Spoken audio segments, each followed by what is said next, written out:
O yung ating Pangulong Bongbong Marcos, mga kababayan, hindi na yata nakatiis. Pinag-utos na po sa DepEd to improve the Philippines students low ranking, mga kababayan, sa international assessment. Yung PISA po, ito mga kababayan yung naganap kanina. Yung ating Pangulong Bongbong Marcos na mismo yung nagpa-meeting. Kumusta niya Mr. Marabilia si Inday? Si Inday nandun din, pero I think hindi man yata nagsalita. Pati yung sa presko ng Palasyo Malacanang, as usual po, ang nagsasalita yung Undersecretary si Powa, saka si Yusik Gonong. Wala ba po si Inday? Ikaw talaga niya, Mr. Maravillas? Yun ang napansin mo? Siyempre po. Yung DepEd po, ang sekretary si Inday. Pero ang umaaksyon na po, mismo na yung ating Pangulong Bongbong Marcos. Parang wala na pong DepEd secretary. At yung namimrintira, mga kababayan, sa mga discussions, yung mga Yusek ni Inday. Yan po, yung ating Pangulong Bongbong Marcos na mismo yung nangunguna sa meeting. Kaya tama yung observation po ni Benji Contreras, yung kasama natin sa programang Collabs, yung politika, Insaymada at iba pa. Sabi niya, bakit kaya mismo ang Pangulong Bongbong Marcos ang nanguna sa pagtalakay ng mga problema sa DepEd at para mapataas ang ranggo ng bansa sa PISA? Hindi ba kayang gampanan ng BP at concurrent DepEd Secretary Sara Duterte Carpio ang mga ito? Akala ko ba number 1 sa approval at trust rating ang DepEd? Ikaw talaga, Tito Benji. Binasag mo ng tuluyan si Inday. Wala nga. Pati doon sa press conference, ang sumasagot po si Powa, Yusik Powa at saka si Yusik Gina Gonong. But before ko, mga kababayan, ibigay sa inyo yung full story at pag-usapan po natin, pati yung mga iba pang developments na ngayon, click subscribe muna dito sa ating YouTube channel and hit the notification bell po para lagi kayong updated sa mga kaganapan dito sa ating bansa. Kung hindi pa po kayo nakasubscribe, mag-subscribe na po kayo sa aming mga channels para malabanan po natin ang fake news na pinapakalat po ng mga dilawang DDS. Huwag na rin po ninyo, mga kababayan, na skip yung ating mga commercial ads para tuloy-tuloy lang ang pag-unlad ng Bagong Pilipinas. Sa mga naghanap po pala ng malinis and spacious fitness gym, bumisita lang po kayo sa aming Colossal Fitness Gym. We also offer Grab Car Rental with our brand new 2023 model ng Toyota Innova. Also accept booking for those who are planning to travel via PAL, Cebu Pacific and other airline companies, local and international, and bills payment po for Meralco Bills, PLDT, etc. Kahit po saan po ninyo plano na pumunta all throughout the world, pwede na po kayo magpa-online booking sa amin. Pati mga hotels, lalo dito sa Pilipinas. We have an bayad center and Paymaya po. Pati yung mga Meralco Bills ninyo at PLDT. Ang Colossal Fitness Gym is located at 3rd floor Security Bank Building, Lanco Business Park, Legazpi City, Albay. For inquiries, look for Jilon Maravillas. Contact number 0966-802-0949. Lagi na pong matao dito sa amin. Ayos pa, mga kababayan. Ayos na Mr. Maravillas. By the way, i-announce ko na rin po sa inyo, may bago na po tayong Finance Secretary. Bukas po yung oath taking. Sabi dito sa Impact Leadership, a good economist, former Batangas 6th District, Representative Vilma Santos Recto confirms that her husband, the House Deputy Speaker, Aralt Recto, has been appointed as the new Secretary ng DOF. Finance Secretary na siya po and set to take oath bukas po, January 12. Ayan po, mga kababayan, kasi binigyan siya ng tiwala ng ating Pangulong Bongbong Marcos because he is such a good economist. Di ba niya, Mr. Maravillas, dilawan niyang si Recto? Wala na pong kulay-kulay sa ating Pangulong Bongbong Marcos. Ang importante po, competent at willing na tumulong para sa bagong Pilipinas. Di ba? Yung ka-unit team naman po ng ating Pangulo, yung mga DDS, wala nang ginawa mga kababayan ngayon black propaganda at mismong yung tatay ng Vice President. Grabing mga panira yung binitawan during election at pati ngayon, di ba niya Mr. Maravillas, biglang kumambyo. May kailangan kasi nalagay sa peligro. Dahil sa sabi, pumasok na yung ICC noong December pa. Yan sabi nung mga lumalabas na balita, may mga ICC investigators na December pa, kaya hindi mapakali yung mga DDS. Biglang bumait po si Digong. Di ba? At saka yung SMNI, nadamay mga kababayan sa angas ni Maudings. So bukas po yung o-taking ni former senator at ngayon Congressman Recto. Si Jokno niya, sana, sabi sa information na nakuha natin, inside story, yung source natin, sa Maharlika Investment Fund na siya. Magpo-focus na siya doon, mga kababayan, sa Maharlika Investment Fund. So ngayon, balikan natin yung kwento sa DepEd. Hindi na nakatiis yung ating Pangulo, siya na yung gumalaw. Wala kasing mangyayari kung pababayaan niya si Inday. So yan ang utos ng ating Pangulo. Dapat niya gumawa kayo ng mga necessary steps to improve the Philippines ranking sa International Students Assessment, which remains at a low level.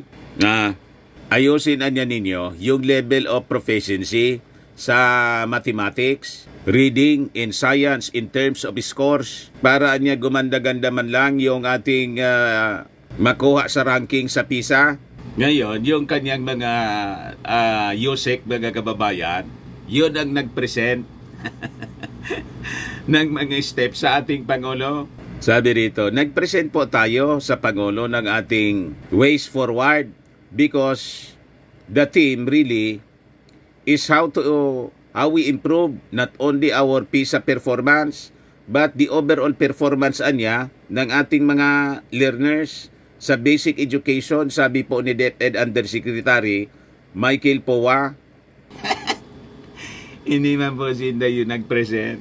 Para niya magawa ito, the Education Department has to address the factors leading to low scores such as the use of digital devices, language use at home, teachers' specialization, and bullying among others.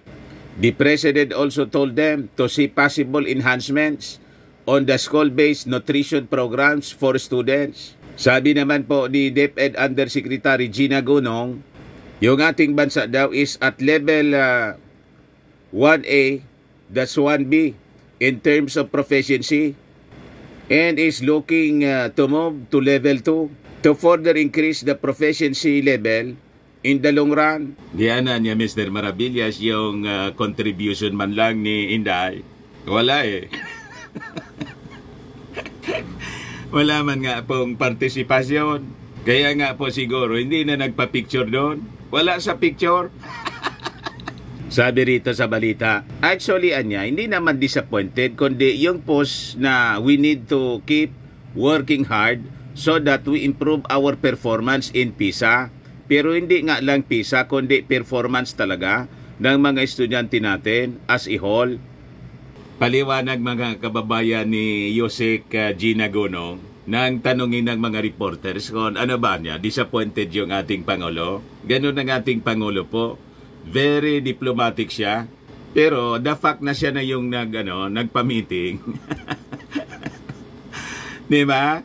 Kahit hindi yun magsalita, alam na po. Ibig sabihin hindi niya nagugustuhan yung pamamalakad po ng DepEd Secretary. Ayaw lang niyang ipahiya si Inday po. Hindi kasi, may breeding kasi po yung ating Pangulong Bongbong Marcos. Parang si Martin lang, kahit pinagsasalitaan, mga kababayan ng kung ano-ano, ng mag-ama, sabi ni Martin Romualdez, I still consider her Anya as my friend. Kaya talagang si President, ang instruction niya, tutukan natin yung teacher support and teacher quality, yung bullying sa school at saka yung nutrition.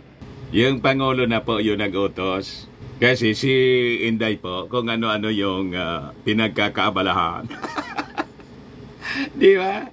Tolero yung isip kasi po ni Inday ng tanggalan ng confidential funds.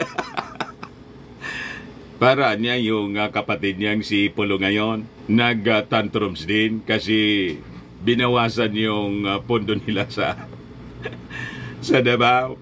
Kaya sabi ng ating Pangulong Bongbong, dapat nga i-upgrade yung dapat niya i-upgrade yung technical skills ng ating mga guro, pati yung paggamit ng mga gadget sa mga paaralan. Gusto talaga niya ng Pangulo magkaroon ng expertise yung ating mga teachers. So, he emphasized on the necessity of proper training programs sa mga guro.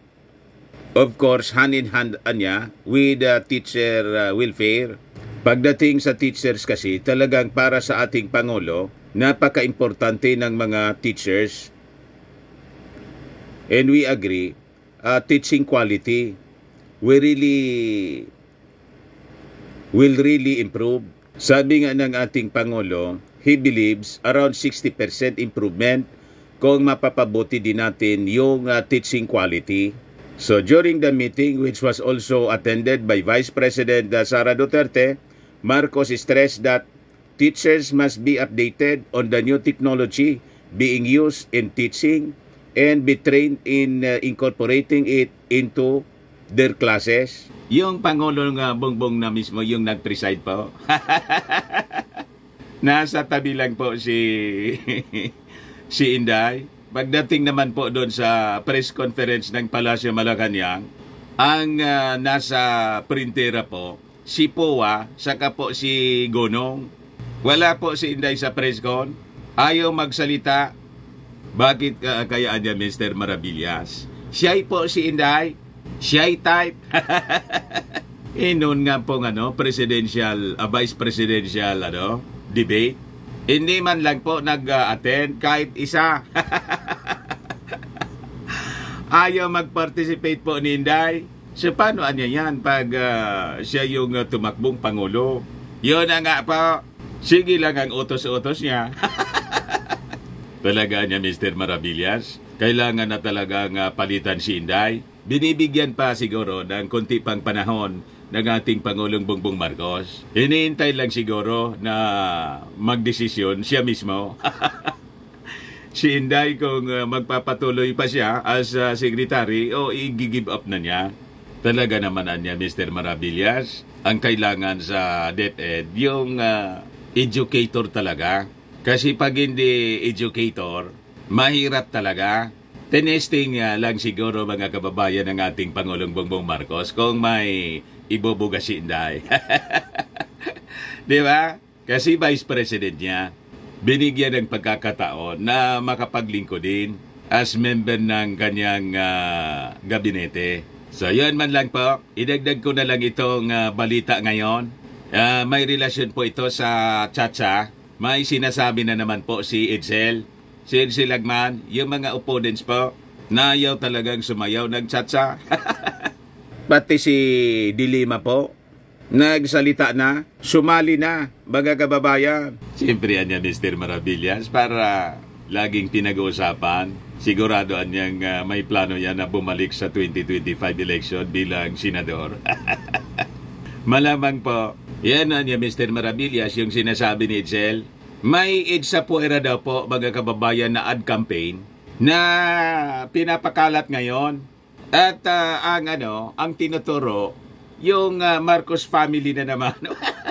O ito po, the EDSA Puera Charter Change ad campaign is part of the Marcos family's continuing demonization of the EDSA People Power Revolution, which ousted the Marcos dictatorship and helped install the Cory Constitution or the present 1987 Philippine Constitution. The ad niya is crudely crafted and there is nothing substantial conveyed in the message. Tapos sabi naman po ni De Lima, binuuan niya ang 1987 Constitution para pigilan ang anumang muling pagtatangkang umaboso at mapanatili sa poder. Dapat na pagdudahan ang nasa likod ng basurang patalastas na ito at ang mga sabik na sabik at nagmamadaling baguhin ang saligang batas.